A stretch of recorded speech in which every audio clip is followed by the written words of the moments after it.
They cracked the iron with a crowbar and a whispered prayer. On April 14, 1865, a squad from the 127th U.S. Colored Troops levered open a rust-stained hatch beneath a plantation house called Foxglove Ridge in Cypress County, North Georgia. Lantern beams slid down a stone stair and stopped on 21 small faces, knees tight together, palms flat on their thighs, eyes lifted into the light. The youngest couldn't have been more than 4. The eldest hovered at the edge of her teens. What made veterans steady themselves on the joists wasn't only the number. It was the sameness: narrow, high cheekbones, eyes the color of green willow leaves, hair the shade of polished copper streaked with gold, as if one likeness had been stamped again and again. The oldest girl stood because standing had been rehearsed into her body and spoke as if reciting a line she dared not get wrong. "Mistress says we are her legacy," she told the sergeant. "We can't go. We're her blood." The Army put almost none of it on paper.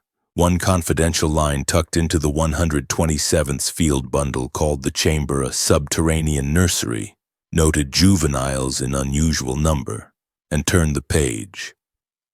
Cypress County's local histories never mention Foxglove Ridge or the woman who ran it. But the house was real, 2 bright stories of whitewashed brick 6 miles south of Ash Fork, and so was the widow who ran it. In the 17 years between her husband's last cough and the end of the war, Lydia Barrett Crowe assembled one of the most calculated cruelties in the record. A forced breeding regime meant to produce a workforce biologically tethered to her name. The road to those 21 children began in a bitter February in 1848, when a young widow stared down a ledger and decided that if money could not buy more bodies, paper could make them. Foxglove Ridge lay over 1,600 acres of red clay and spent cotton stalks, soil tired from too many years of one crop. The portico still carried 6 proud columns and a wide porch where people used to talk as if time were theirs to throw away. The nearer you stood, the worse it looked. Paint peeled from window frames, the roof dripped in 3 rooms when it rained hard. The gin rattled like a man with a chest cold, and the smokehouse leaned as if eavesdropping. Cypress County called itself Cotton Country. The fields at Foxglove didn't agree. The place had once paid its own way. In 1839, Alden Crowe took it from his father with 40-plus enslaved workers, decent tools, and debts a careful man could service. Alden wasn't careful. He liked cards, horses, and grand gestures. By the time a winter fever carried him off at the start of February 1848, promissory notes circled the house like carrion birds. The quarters held 29 people. 10 men, 12 women, 7 children. 18 others had been sold in the previous 3 years to calm creditors. Those left knew more sales were possible. Fear settled in low places like fog over a creek. Lydia Barrett Crowe had been 29, tutor raised in Port Providence by a merchant father with old money and new pride. She read and reckoned, spoke passable French, and could run a big table without a list. None of that taught Clay to grow lint, but it all trained her to believe organization could make the world behave. Going back to Port Providence meant living under her father's roof in pity. Grinding Foxglove harder with too few hands seemed like failure postponed. She sat at Alden's desk, tapped the corner of his ledger, and decided the problem wasn't courage. It was supply. The estate's attorney, Silas Rusk, made the options sound like weather. Sell the land and the people and go home to be respectable, or make profit appear out of exhausted rows and tired backs. Neither answer would do. At night by candle ends, Lydia read catalogs of seed and stock, a horse breeder's booklet, an old veterinary pamphlet, and a thin tract on crop rotation her in-laws had always ignored. Somewhere between columns of figures and the smell of lamp oil, a plan assembled itself. If she could not purchase labor, she would raise it, on a timetable to specification. Not the ordinary plantation drift of families over years, but a system. She would build a family that could not be honestly sold away because the name on the record and the blood in the body matched. She would make a workforce tied to Foxglove by law, habit, and lineage, her own. It was monstrous. To Lydia, it was efficient. She began a book and called it Cultivations, not a diary. Diaries leave too much room for remorse. She wrote in a simple substitution cipher so a prying eye would find harmless words. Saplings for children, stock for selected men, sowing for conception, gleaning for birth. She sketched tidy pedigrees that looked like livestock charts and made grocery list notes beside each imagined cross. Sound lungs, strong back, good teeth, steady temper. Compliant. The future in that room was arithmetic. The first man she chose was Isaiah, 24, born on the place, careful with his strength and older than his years looked. She sent the overseer, Virgil Lane, to check fence posts beyond the oak line, called Isaiah to the main house after dark, and wrote later with the distance of a bookkeeper. Sowing with stock A, night cool. 3 weeks later, she summoned him again, and again. In April, an entry neat as ever read, "Initial cultivation successful. Gleaning expected late December. Alden's son Edward, 15 and stubbornly devoted to the library because books don't judge you when you fail at real work. Noticed absence before he learned facts." Lydia stopped her morning rides, took meals alone, dismissed the housemaid who usually hovered, kept to the study with the door shut. For a woman who arranged her world in lines and shine, retreat made little sense. Then he overheard Lydia with Cypress County's midwife in the parlor. Agnes Pike was 50, sharp-eyed, and known for skill and silence the way a good lock is known for holding. "You're certain?" Agnes asked, clinical as a pen. "Quite," Lydia said. "I should think early December." "And Mr. Crow passed in February?" "My husband and I were amicable in January," Lydia said evenly. Edward pressed himself into the bookcase until the grain printed on his shirt. His father had lain in a fever the whole month. The math didn't work. Lydia intended to present a spring conception as lawful heir and call it family. Fraud dressed as virtue. He thought of going straight to Silas Rusk. Without proof, he was only a boy contradicting a widow. He thought of writing his grandfather Barrett in Port Providence. Lydia read every letter out of the house. He chose the third path. Watch. He saw Isaiah go to the back door after dark when Lane was down the river road. He noticed Lydia speaking to Isaiah in sentences instead of orders. He watched her keep her hands away from everything and everyone except paper. In early August, when Lydia rode to Ash Fork to order cloth, he picked the study lock with a dinner knife and found a slim leather volume full of ciphered entries. He had always liked puzzles, and grief has a way of making attention sharp. In 3 days, the substitutions gave up their secrets. What he read made him feel as if there were no air in the room. Lydia's entries set out a program, not a mistake. She planned to bear multiple children by chosen men, raise those children in the house while registering them in the county as born to women in the quarters, then, when they reached maturity, pair them with others to create a self-sustaining population bound to Foxglove by name and habit. Margins listed men with desirable traits. A chart projected gleanings 5 and 10 years out. Edward copied a few pages into plain script, proof he could carry as a shield, and slipped the copies into Plutarch. That night at supper, Lydia lifted her eyes and held his gaze for a long breath. "Edward," she said mildly, "have you been in my study?" Some papers seemed disturbed. He lied and did a poor job of it. "Certain documents are locked because not all wrongs can be mended," she said, carving meat with precise strokes. "If I found such a breach under my roof, I would act to protect this household. Loyalty is everything.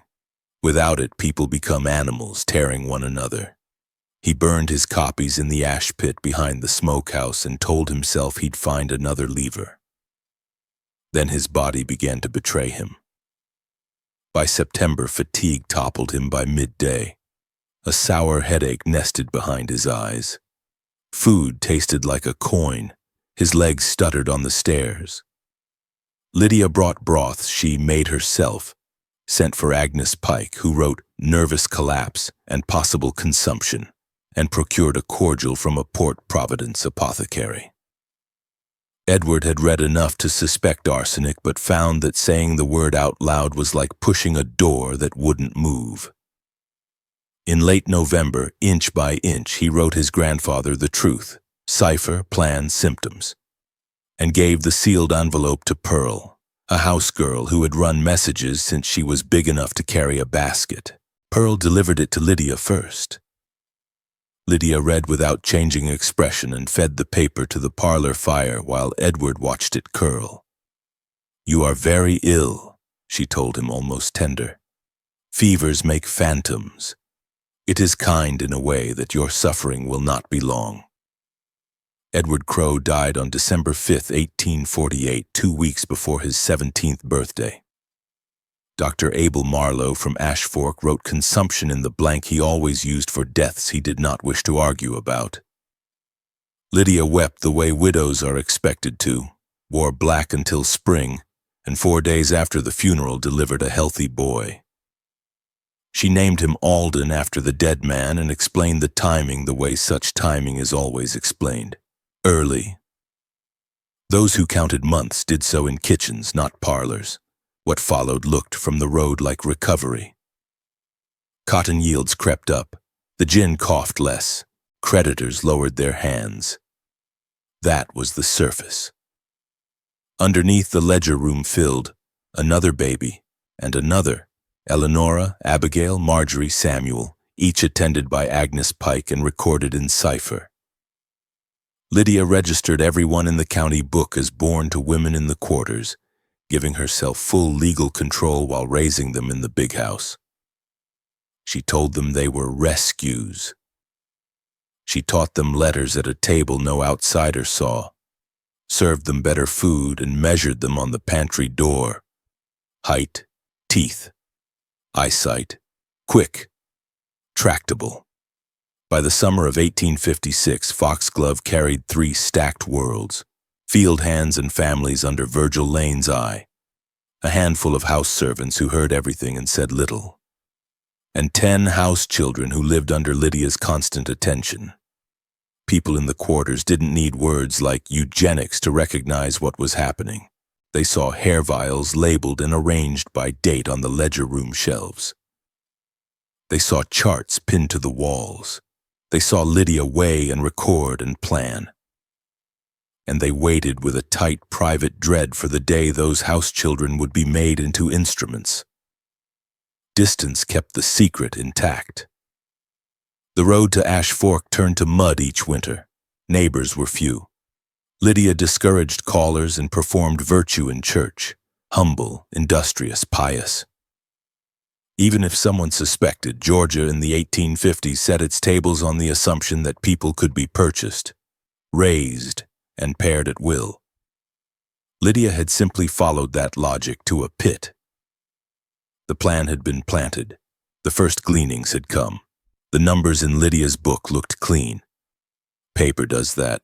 It doesn't lift a finger when weather changes. From the road, Foxglove Ridge looked like it was pulling itself together. New lime brightened the brick. The loose rail on the porch had been rehung. The gin sounded less like a cough and more like an old song. Men in Ash Fork, hats tipped back, said the widow Crowe had a gift for order, which is the sort of sentence people use when they've chosen not to look closely. Behind the front rooms, the East Wing chamber Lydia called her ledger room filled shelf by shelf. One wall held neat ranks of tiny bottles, each with a clipped lock of hair tied with thread, labeled in a hand any bank clerk would envy, given name, date, mother's initial stock letter. On the long center table, Lydia laid out pages of future pairings penciled like roots on a map. Names not yet grown connected by thin lines. Notes beside each cross read like a shopping list.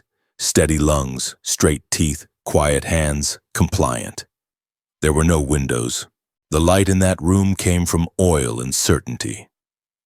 After Edward's burial, Foxglove arranged itself around the plan the way a quilt tightens when you finish the binding. In the winter of 1849, Lydia delivered a girl, Eleonora, then Abigail, then Marjorie, then by 1853 a boy she called Samuel. Every confinement took place behind a shut door. Every entry went into the ciphered book. Every baby was entered into the county register as born to a woman in the quarters. On paper, the children belonged to the plantation's inventory. In practice, they were clothed from the big house press, fed before others ate, and taught letters at a table no visitor ever saw. Agnes Pike's part in the story grew. Her weathered cottage on the property line got a new roof and a small back room. When a pregnancy occurred outside Lydia's design, Agnes carried her satchel through the pines to whatever cabin needed it, and helped the body choose, as people learned to say when they could not afford sharper words. The women who survived such visits rarely spoke of them. Grief already carried too many names. With some men, Lydia waited until a child had been born before turning ledger math into cash. Isaiah, the first man she called Stock A, went west in 1849 to a sugar place near Bayport once Lydia decided his presence had become a complication. The sale money paid a winter interest note and made a point. People in the quarters learned that a man who became more than a letter in Lydia's book quickly turned into a number in someone else's. By 1856, Foxglove carried 3 layers under one roofline. There were field hands and families answering to the overseer, Virgil Lane, a handful of house servants who kept kettles and carpets in line, and 10 children Lydia called her house set, ages 8 down to infants, who lived under her constant eye. Older women hauling water could look at one of those children and see how the ledger room would use them later. They didn't need vocabulary the academy would invent decades on. Hair vials on shelves and lines on paper told the tale. Lydia's rules split the yard in ways that looked like piety from a distance and like leverage up close. Families who cooperated with pairings received extra rations or a promised pass for Sunday meeting. Those who didn't learned that the road to the auction yard in Ash Fork was still passable in good weather. She created small privileges that felt like kindness while training people to step where she needed them. Violet Ransom found out what refusal cost. In 1860, Lydia fixed Violet's 14-year-old Sarah to a much older field hand named Elias. The child was terrified and had no say. Violet went to the big house and begged for time. Lydia's reply was a cold arithmetic. "You have 2 little ones," she said from the porch. "Shall I send them to Millhaven instead?" In autumn, Sarah carried to term. She hemorrhaged and died at 15. Violet worked without speaking for months and then, one spring morning in 1862, walked into the Oconee and did not come back. Such cruelties rarely traveled past the Oaks. When visitors did call, they saw rows that ran straight, a house managed by a tidy widow, and children who looked like they'd been rescued. The truth was buried in the quarters, sealed in the ledger room and dressed in the county book's careful script. When she went to church in Ash Fork, Lydia wept where expected and gave in a manner that made treasurers grateful. People saw what politeness allowed. Silas Rusk, the estate's attorney, valued clients who paid their bills and produced no noise. He saw the ledgers recover, watched the mortgage shrink, and asked no questions about how the labor rolls grew without auction notices attached. The road to court ran through his office. He didn't encourage traffic. Distance did the rest.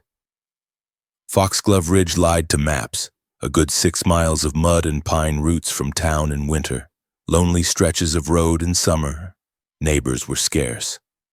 Lydia set a table for callers when necessary and discovered that fewer people came once they realized she never left a visit owing anyone conversation. If anyone suspected what was happening in that windowless room in the East Wing, most chose not to shoulder the knowledge home. Work and watching became habits. Elisha the Cooper made barrels fit tight, his draw knife keeping time with a hummed line that wasn't quite a hymn. Mercy Clay learned to move smoke in the smokehouse so meat cured evenly through a cold snap. Hope Albright sewed on her step and tied off thread with that small authoritative pull that means a seam won't quit. Children carried water and in doing so learned who was going where and why. People made themselves useful to one another because paper had made itself useful to someone else. In December 1862, Lydia's eldest, Alden II, turned 15. In February, she decided he was ready. She staged a parlor ceremony under the stern portrait of the first Alden and called it marriage. It had no standing in law. Its purpose was to put a sanctified gloss over a demand. The girl was Rachel, 16, Violet Ransom's eldest, eyes older than her face, hands already nicked by chores. Alden trained since infancy to treat Lydia's will as the weather did what he was told. Rachel said nothing. The quarters watched without moving. They understood a new phase had begun. War had already been teaching the county to stop believing its own boasts. South Carolina went first, then Georgia. Votes at the convention in Milledgeville tallied, cheers in town squares. April brought guns at Fort Sumter, sons marching, and an overseer who quit work in the rows to shoulder a rifle. Virgil Lane enlisted in 1861, died at Shiloh the next spring and left Lydia scrambling to keep order. She brought in Silas Kenner, a gray-bearded man with a bad knee and little taste for cruelty. He was old enough to remember when he'd known better. He was not the overseer Lydia wanted. He was the overseer the times had left. News learned to travel faster than wagons. Bits came by way of a teamster with kin at a coastal battery, a preacher's cousin from across the river, a soldier on home leave who had gotten used to telling the truth after dark. By midsummer of '63, 2 words carried a weight no sanction could lift: Vicksburg and Gettysburg. Another name sat in mouths like a question: Lincoln. People in the quarters learned to practice 2 disciplines at once. Don't run too soon. Don't wait too long. Lydia did what systems do when the future stops listening. She tightened. Rations rose a spoon to discourage flight. Passes vanished. Worship moved from church to the yard. The drills in the cellar, what she called storm practice, increased. The iron-banded hatch was fitted with a new hasp. The house set learned to sit on their hands so fingers wouldn't drum panic on the floorboards, to breathe through open mouths, to count under breath. Supposedly for raiders, the ritual had an unintended mercy. The children learned that a room could be endured if you endured it together. The first real break in Lydia's house came from the one child who had always insisted on answers. In May of 1863, Eleonora, 14 now, bright as chipped glass, found a ciphered notebook Lydia had carelessly left unlatched after a visit from Agnes. Eleonora had learned hymns and letters and keys by ear. She took a scrap of paper and listened for patterns, seed stock harvest, until the code gave way, until the entry that named her sewing with Stock B. Thomas, age 21. Strong back, good teeth, warm nights slapped every story Lydia had told her about charity out of the room.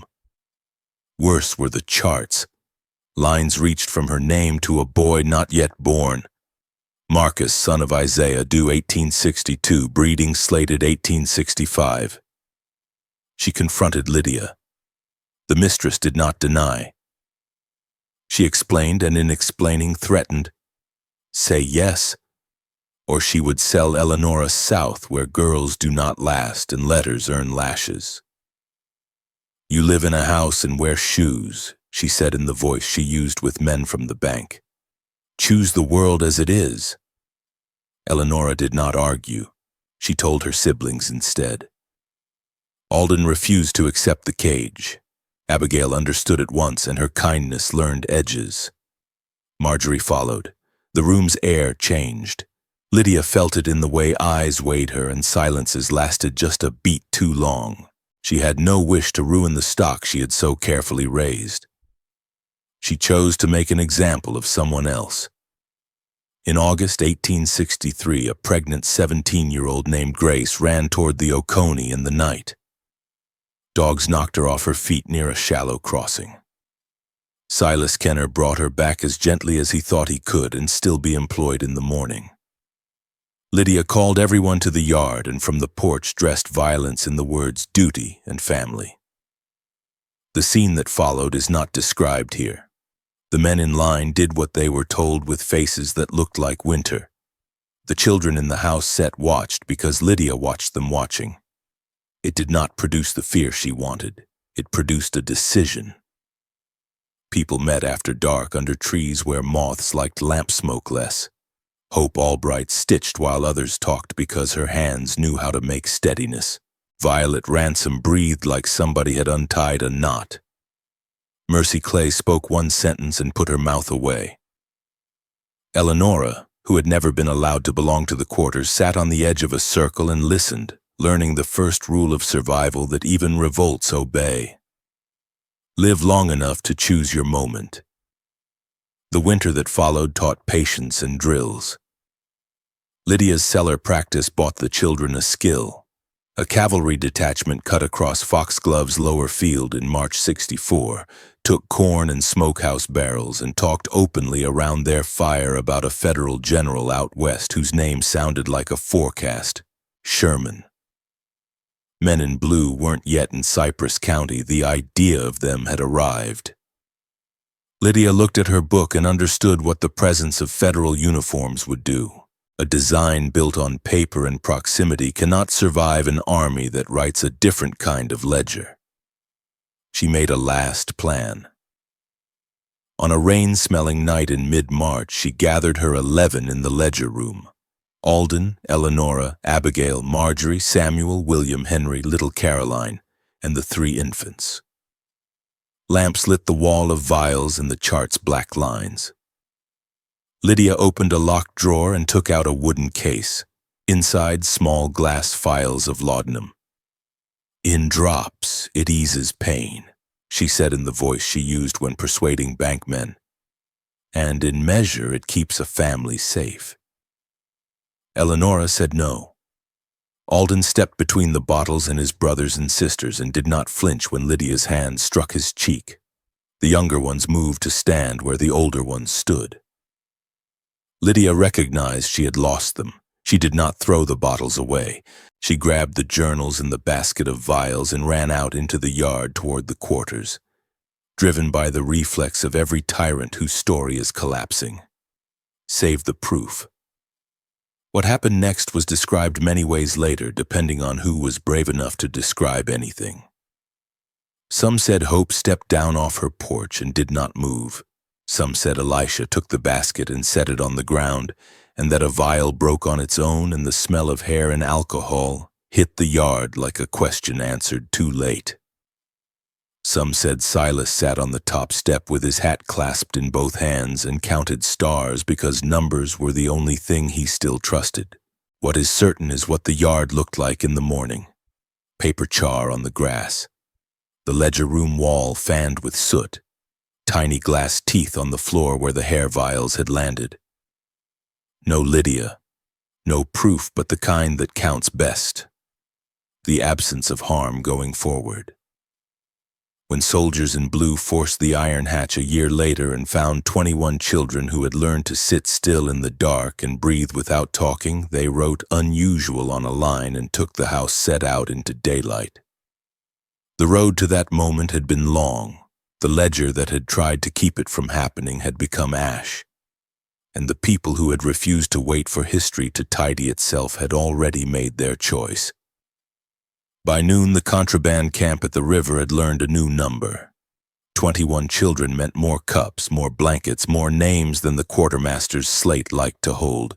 A woman with a voice like warm bread set a pot to boil and began the ordinary work that follows astonishment.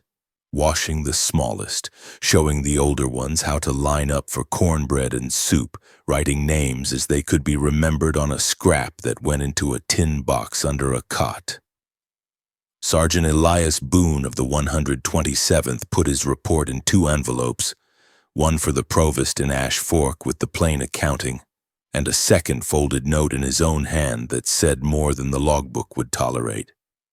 Lieutenant Caleb Morton, who had learned the difference between tidy paperwork and clean conscience in the last year of campaigning, stood in the camp's shade and decided to leave the second envelope unsealed. It would be read by someone who needed to and closed by someone who knew how. At Foxglove Ridge, Corporal Owen Tate and 2 men wrote down what could be measured: hogshead of corn, sacks of meal, harness, 2 broken trace chains, and left the parlor untouched. The ledger room in the east wing stood open and ruined, the big chart burned to black skeletons of lines, hair vials ground into bright grit, a fan of soot across the plaster like a handprint. In the yard, a basin of ash sat beside the well and did not blow away. Silas Kenner fed the chickens with his hat off, because some work requires a man to remember his own head. Hope Albright swept her porch because sweeping is one way to keep the day from sliding. The sheriff from Ash Fork came late and stayed long enough to produce the sentence the county needed. Mistress absent, presumed fled before advancing Federals. He did not walk to the east wing. He did not see the soot on the wall. He rode back into town and wrote his line in the daybook in a hand easier to read than to swallow. People who needed the truth folded it into their pockets and kept it. The children did not live long under canvas. The camp's tents filled with families and men on their way from one army to a promised wage, and 21 sets of eyes ask a lot of a place. In days, 6 of the older ones, Alden II, Eleonora, Abigail, Marjorie, Samuel, and William, went to a school run by 2 uncompromising women from New England who understood that letters give people a grammar for refusal. A deacon and his wife from Juniper Bend claimed 4 more. Violet's younger sister took in 2 who had Sarah's mouth. A cooper named Julius with hands the size of small shovels adopted 2 boys and taught them why wood listens to those who sand it with patience.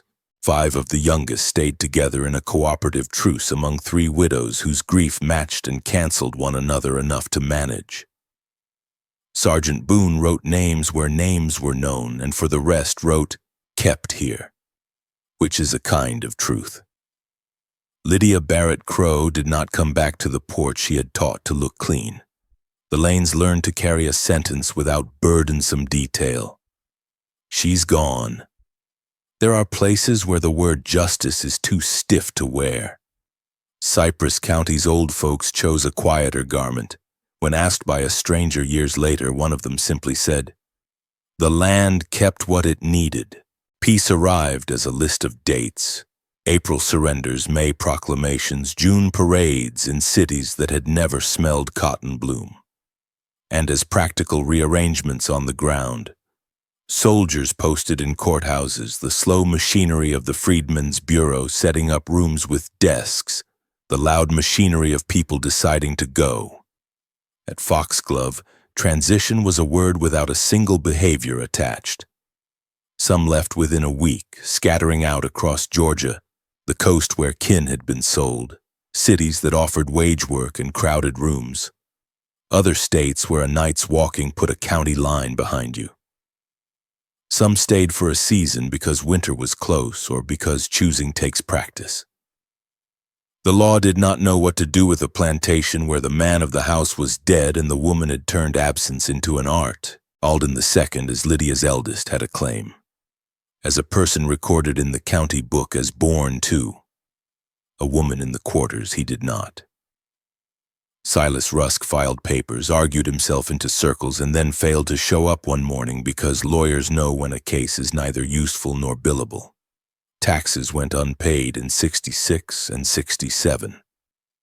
By 68, the notices stacked and fell. In 1870, Foxglove Ridge moved from private ledger to county list.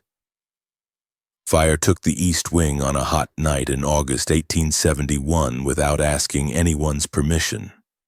Men ran with buckets because muscle memory is sometimes kinder than a judge. The ledger room's last plank collapsed with a sound like a door closing. Lydia had not been in that house for 7 years. A thing can be erased twice and still leave a stain. 2 months later, a well digger working a new cistern on the property line struck stone that did not belong there. The shovel blade clanged and the man said a word not in his prayer book. They lowered a lantern. 20 feet down, the dry curve of an old cistern held bones arranged the way resignation arranges a body. A rust-speckled locket lay near what had been a shoulder. The county doctor pried it open with the same knife he used for apples. Inside, 2 tiny painted faces, one a man in a tight coat, one a solemn boy, looked back at light for the first time in years. The coroner wrote, "Unknown female adult and blunt force to skull," and handed the gravediggers a pine box. In the county cemetery, a rectangle of soil settled differently than its neighbors. People who needed the name did not speak it out loud. The ledger had already told them what to write in their hearts. Eleonora stayed in Cypress County until 1867 and then left because a city can sometimes teach a person a new tense. In Bay Haven, she married a wheelwright named Amos and taught reading under a live oak until a building with 4 pillars and a school bell took its place. She sewed nights, a little for money and a lot for sanity, and learned that a quilt is one way to own the past without letting it own you. She and Amos never had children. She did not say whether that was choice or chain. In 1906, her obituary mentioned a school and a church and nothing about a house with 6 columns. Alden tried to be a planter on the ruins because boys taught to obey lists grow into men who think paper can make seasons behave. He lasted 2 years. Cotton prices slipped. The soil had forgotten what generosity felt like. By 1969, he was gone. First to Pine Bluff, then farther west to places whose names look like dust on a map. A friend in Arkansas kept a page from a little notebook he left behind. It held one sentence written over and over in tight script. "I did not choose this."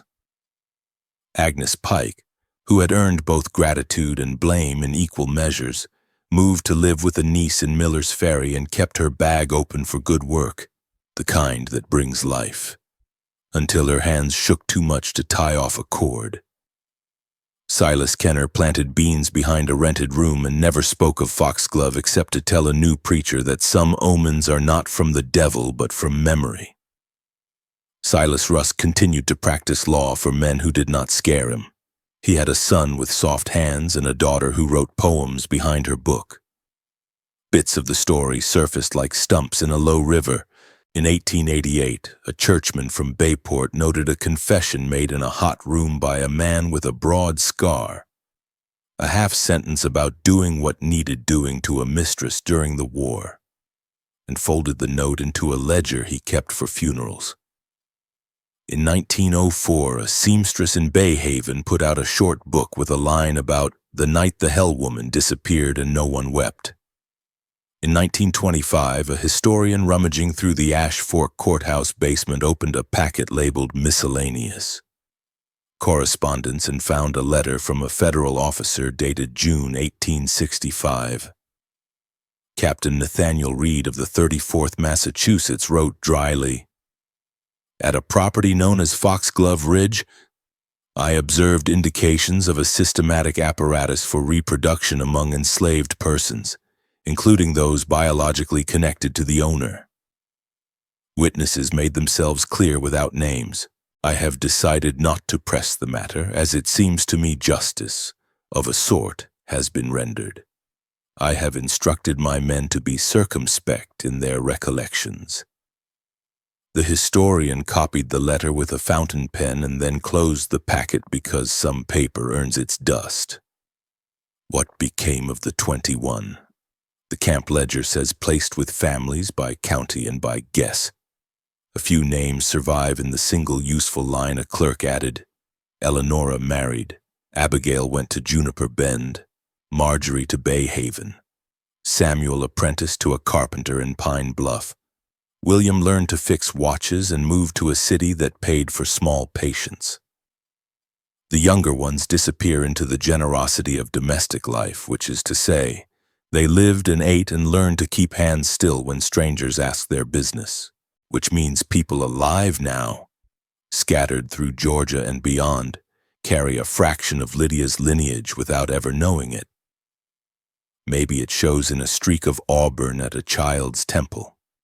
Maybe in an eye that looks like a willow leaf in certain light. The math works whether names do or not. The last lesson Foxglove Ridge teaches doesn't ride easily on a marker. Counties like bronze and bullet points. This story asks for something harder, manner. It asks records to admit what they can and be quiet where they should. It asks people to choose care over spectacle. When Eleonora taught her students to read, she made them say one another's names correctly before she let them hold any book. When Hope tied off thread, she bit the knot and pulled hard because the bedding had to hold the nights we do not talk about. When Sergeant Boone fixed a lock after the war, he told boys that hinges are small but keep rooms honest. All of that is remembrance better than granite. There is no sign on the road to tell anyone where Foxglove stood. If you walk south from the lane on a winter day when the air is clean and the pines talk quietly, you can find a corner of foundation stone half sunk under needles. Put your hand there. If you are the sort who listens, the ground will say as much as you deserve. The rest belongs to the people who lived under a roof that called itself family and turned the word back into itself. The land kept what it needed. The people kept the rest. By summer, the story at Foxglove Ridge had split in two, the one that could be filed and the one people carried in their mouths. The filed version was tidy. Mistress fled. Juveniles removed. No further disorder. The carried version contained what paper refused. How quiet can take the place of a verdict. How a room that called itself family could be dismantled by people who had learned to count on one another instead of a ledger. Years stacked up. Cypress County got itself a new courthouse with a clock that only sometimes told the right hour. The war plaques went up in the square, long lists cut into bronze for men who wore gray. Nothing for those whose uniforms were blue and nothing at all for the people who had tilled the fields those men grew up walking through. The road to Foxglove greened over where wagon wheels used to cut it. A tenant cut pines where lawn had been, and a fig took root in a crack near the old kitchen stoop without asking anyone whether it had permission to grow. The county books that survived were exact in the ways that do not help. One page showed Foxglove's tax arrears, another the sale to a timber firm from Murrell's Landing in 1870. A burial register recorded unknown female adult, with the notation found in cistern former Crow property, then listed a row and a plot with no headstone number because the clerk had gone home early and forgot to write it down in the morning. There is a kind of honesty that consists of blank lines. People who had been children in the quarters made their way through middle age with the particular courtesy absence teaches. Hope Albright sewed until her fingers betrayed her, and then taught girls to thread a needle without mangling it. Mercy Clay kept a garden that produced more okra than seemed strictly possible. Elisha moved his shave horse into town and fixed more barrels than the town could drink from. Silas Kenner outlived most of his mistakes, which is a kind of punishment and sometimes a mercy. When men with notebooks asked any of them to say what had happened, the words they offered were small and sufficient. "It ended," Hope said once to a man who had traveled from Augusta and thought distance gave him rights. We gave it back to the ground. There were attempts to write the story into something stone could carry. In 1911, a state man came with a folder and a zeal for plaques, part of a program that liked its history flinty and simple. He left Cypress County after 3 days, unable to choose a sentence he dared chisel. In 1938, a Works Progress Administration field worker interviewed an elderly laundress in Bayhaven and wrote in his federal notebook. Hard to get details, mentions a planned family and cellar children, refuses names, suggests asking the land. There was a movement in the 1990s to place a small marker out on the county road. The commissioners tabled it politely until the people who had suggested it died. Genealogy, our century's new hunger, brought strangers to Ash Fork's library with printouts and questions. More than once, a woman at the reference desk watched a face crease when the research turned up nothing between 1860 and 1870 in a branch that had otherwise been easy to climb. A high school teacher with eyes the color of willow leaves asked whether Cypress County kept any papers from a troop of colored soldiers who rolled through at the end of the war. The librarian brought out the only 2 pages that had made it through mice and mildew. A supply list and a line in pencil where some soldier had blunted the tip writing a number. 21. The student went home and asked her grandmother whether anyone in the family had ever lived out past the old road where the pines lean. The grandmother, who had decided years ago not to let 2 of her lives meet, stirred stew and said only, "Don't ask that road for anything you don't intend to carry." Every decade or so, a young scholar from the university in Athens asked the county clerk whether the packet marked MISC. Correspondence could be opened. The clerk, if he was young, said yes with a thrill and then read Captain Nathaniel Reed's letter and wished he hadn't. If he was older, he opened the envelope and set it under the green lamp and left the room with a good excuse. He knew what it was to make space.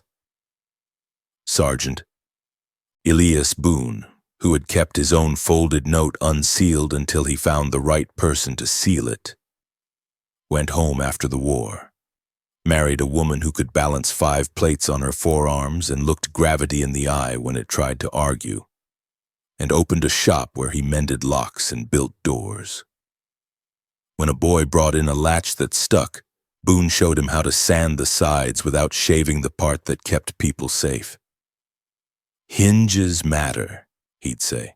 "Small things hold rooms honest." He did not put the word foxglove in the paper. He did not need to.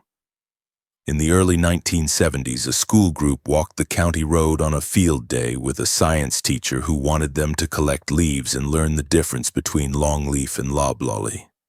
A girl lagged behind. She found a square of brick under crabgrass and, because curbs and steps are invitations, sat with her feet on the lower course and her notebook in her lap. She did not know she had put her hand where a doorway had been. She folded a page and made a rubbing of a pine cone, and later at home showed her grandmother the crayon outline. The grandmother smiled and said the first true thing she had spoken about that land since girlhood. "That's good," she said. "You can take that drawing into any room." You need truth told 3 ways if you're going to hold it. The record gives one of those ways. It is tidy and inadequate and necessary. The people give another. It is messy and sometimes contradicts itself. And it is the part you should always prefer when the other 2 are not enough. The ground carries the 3rd. It says yes or no, more or less, stay or go. Foxglove Ridge, when it says anything, says the one sentence everybody agreed on even when they had forgotten who taught it to them. The land kept what it needed. Sometimes, because we like our endings wrapped, people ask whether the 21 ever found one another as adults. A fair question. The best answer is that some did and some didn't. Eleonora's first class at the Oakshade School in Bayhaven included a girl with hair the exact color of late afternoon and eyes like willow leaves in shade. Neither asked the other anything that would have disturbed the table they were learning to set. Marriages and trades and Sunday suppers stitched together a new kind of kinship that does not ask a ledger whether it approves. If you require proof with certificates and stamps, you will be disappointed. If you accept that breath taken under the same roof is proof, you will have more than you can carry. Places like Foxglove teach a harder courtesy, the sort that says record what you can without stealing what doesn't belong to you. The Academy likes its nouns sharp: program, method, no system. Use those if you must in your papers. Out loud in rooms where ears have been asked to work too hard, choose words like coercion, taking, refusal. Don't say breeding unless you are speaking about livestock. Don't say family as if using the word made it true. Admit that law can be a costume and lineage a chain. Then tell how people chose to step out of costumes and take chains off by hand. You're watching this in a chair somewhere far from Cypress County or maybe down the road from it. The question I want to leave you with isn't, do you believe me? The records exist. The people exist. The ground exists. The question is, if you were the record, what would you keep? If you were the person, what would you hold back? And if you were the ground, what would you let go? Drop a comment and tell me where you're listening from and whether your town keeps a pocket it refuses to turn out. Share this story with a friend who thinks history is only dates. Subscribe if you want more work from boxes marked miscellaneous and basements with no windows. We'll keep the spectacle low and the light steady. Some doors open outward, some inward. Some need both hands and the help of a stranger. The iron hatch at Foxglove opened at last because enough people put their weight in the same place. That's still how it works. Keep a hand ready for the latch. The version the county kept was brief. The version the people carried took its time. Within a year of the cellar opening, the contraband camp's ledger had fewer Foxglove names and more occupations. Alden II apprenticed to a tinsmith in Pine Bluff. Eleonora hired on as a teacher's aide under a live oak in Bay Haven. Abigail went to Juniper Bend with a church family. Marjorie married a wheelwright and learned numbers that weren't inventory. Samuel followed a carpenter to Ash Fork and built doors that didn't stick. The younger ones, 5 of them placed together by 3 women in the camp, 6 parceled among families who could afford an extra bowl, grew into their names in houses that did not ask a ledger for permission. You can follow a few of them past the first decade if you know which rooms to ask. In 1878, a Bay Haven tax roll lists a Mrs. Amos Sane, Eleonora, renting a schoolhouse corner one afternoon a week for letters. In 1885, a marriage license in Juniper Bend records Abigail as a witness for a woman with hair like hammered copper. In 1891, a dock book in Bayport shows a foreman named Julius and a young man called William unloading barrels. 2 steady hands, someone scribbled in the margin. The rest disappear into the generosity of ordinary life. Cooking, walking, singing, scolding, saving, saying no. And that's as it should be.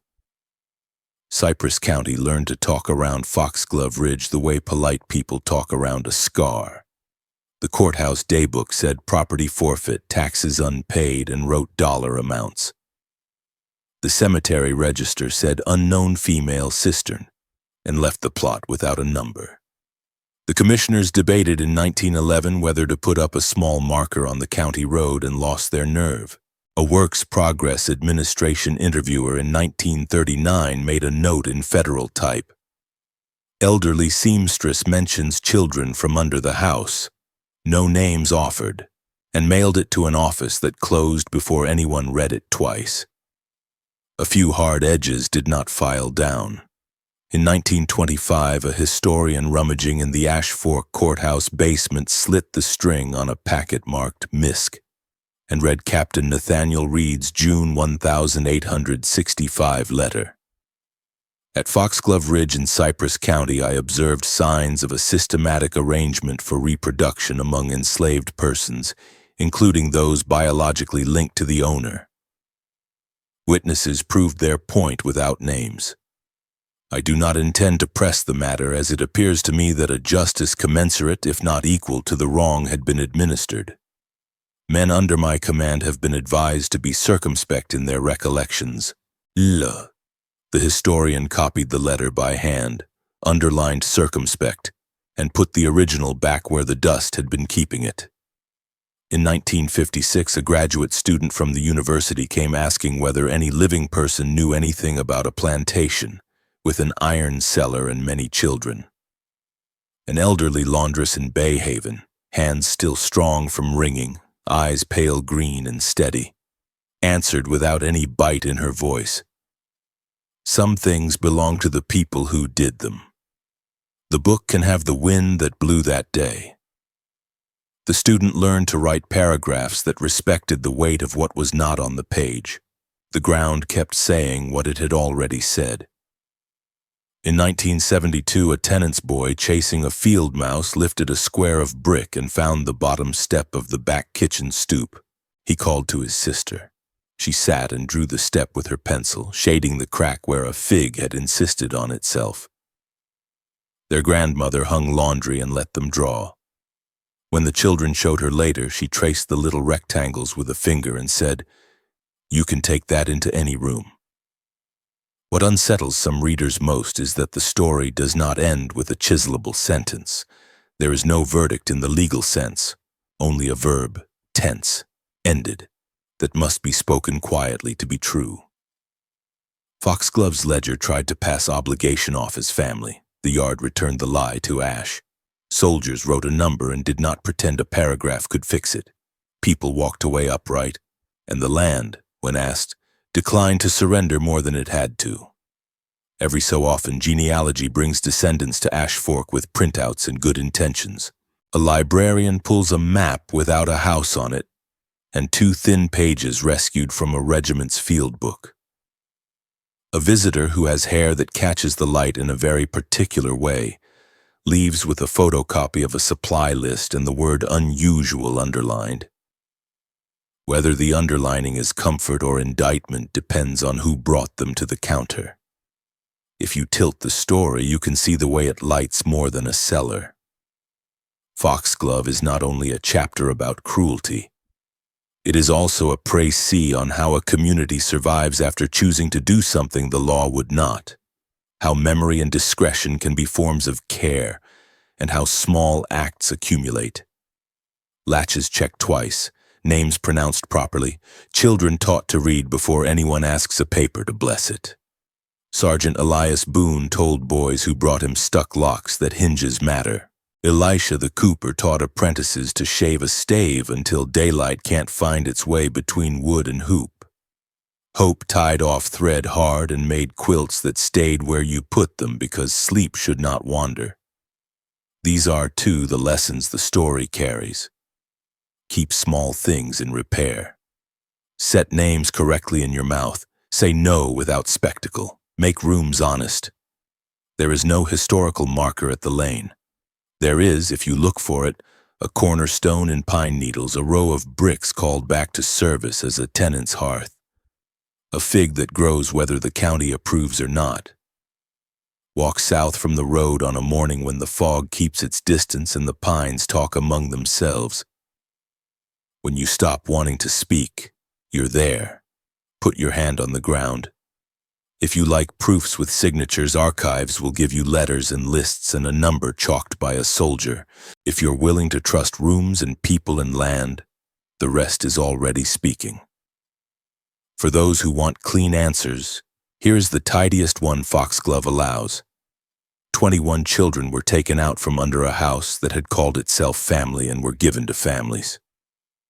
A woman who had auditioned as a god learned that the rules had changed, and after they changed, she did not get to write the last line.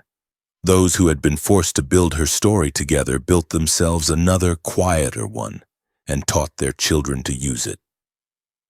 If you've come this far, tell me what you think records should keep and what the living should hold back. Tell me where you're listening from. Whether your county keeps a lane it refuses to name. Share this with someone who thinks history is only dates and not also manners. Subscribe if you want more work from boxes marked miscellaneous and cellars whose doors still answer to iron. We'll keep the spectacle low and the light steady. And if you ever stand in front of a door that has learned to keep the wrong thing, Remember what opened this one in the end. Not a single hero. Wait together in the same place on the bar. Keep a hand ready for the latch.